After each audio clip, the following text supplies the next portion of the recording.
All right, let's talk about the holy grail of baking, the perfect chocolate chip cookie. We're going to dive deep into a recipe that's not just a classic, but one that's been tweaked and perfected for over 75 years. We're unlocking a legit secret today. You know the feeling, right? One batch comes out all flat and greasy, and the next one's like a dry, cakey hockey puck. So what is the actual secret to getting that amazing crispy edge with a perfectly chewy center every single time? It's the question that keeps us up at night. Well, guess what? The answer isn't some new, trendy kitchen hack you saw online. Nope.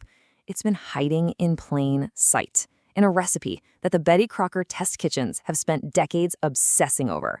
Seriously, think of all the mistakes they've made over the years so that we don't have to.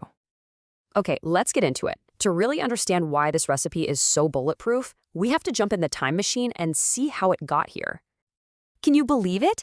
This all started way back in 1939 on a radio show. But what's so cool is seeing how the recipe changed with the times. In the 50s, shortening was the go-to. It was cheap, it lasted forever.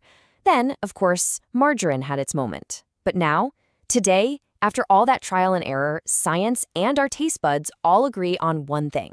Nothing, and I mean nothing, beats the flavor of real butter.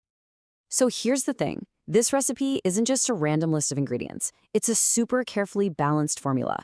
Let's break down the key players and see why every single one has a crucial job to do. And this right here, this is the single biggest upgrade in the recipe's entire history. Sure, shortening worked, but switching to real salted butter was a total game changer. That's where that rich, incredible flavor comes from. The experts are unanimous on this. There is just no substitute for the real thing. Next up, our foundation, all-purpose flour. It's not bread flour, it's not cake flour. It's got to be all-purpose because it's the Goldilocks of flours. It gives the cookie just enough structure to not fall apart while keeping it perfectly tender and chewy on the inside. And now, for the dynamic duo, you absolutely need both granulated and brown sugar. The white sugar gives you that classic sweetness and a delicate texture. But the brown sugar, that's the secret weapon. Its molasses content brings that deep, almost caramel-like flavor and, crucially, that amazing chewiness we all crave. You just can't have one without the other.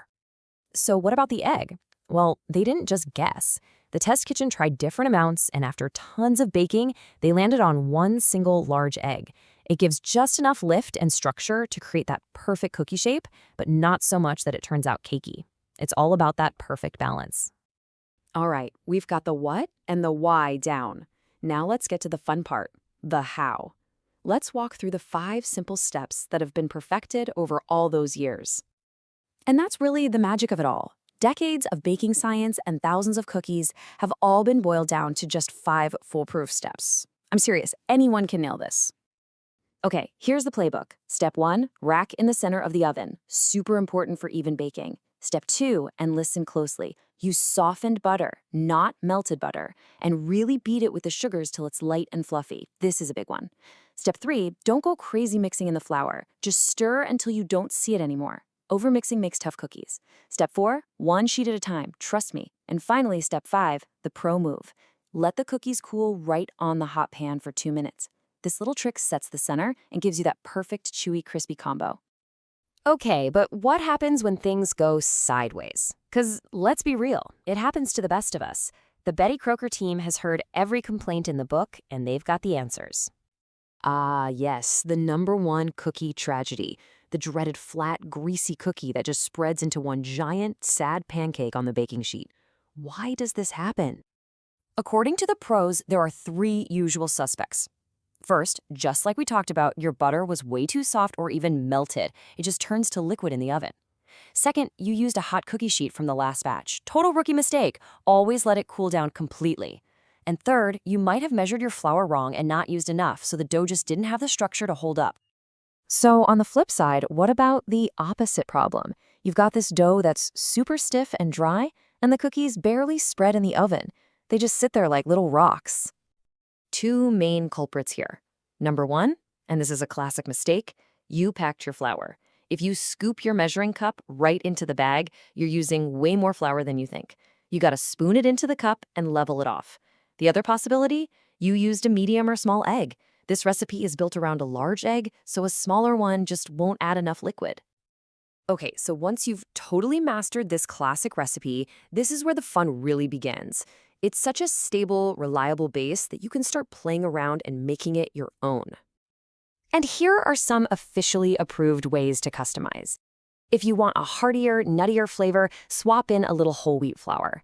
If you're craving an extra chewy cookie, try using bread flour. And obviously, you can go wild with the chips. Dark chocolate, butterscotch, peanut butter chips, a mix of everything, and of course, throw in your favorite nuts. So when you step back and look at the whole picture, you realize this is way more than just a cookie recipe. Why does a recipe from 1939 still have over 1,800 rave reviews and dominate the internet today? It's simple, because it works every single time. It's reliable. You hear stories about people who've been making these exact cookies for decades, passing the recipe down to their kids, who then pass it to their kids. It's not just a recipe anymore. It's a tradition. And I think this comment from a user named Javi Mom just says it all perfectly. She tried it worked, and now it's her official go-to. And that's it, right? That's the moment a recipe becomes a part of your family. So to wrap it all up, this recipe lasts because it's consistently delicious. It absolutely nails that perfect crispy on the outside, chewy on the inside texture. It's a reliable foundation for making memories, and it's the easy, perfect answer anytime you need to bring something, share something, or gift something. This recipe has been passed down on the radio, through cookbooks, and now all over the internet, from one generation of bakers to the next, for over 75 years. So the only question left is, who are you going to share it with?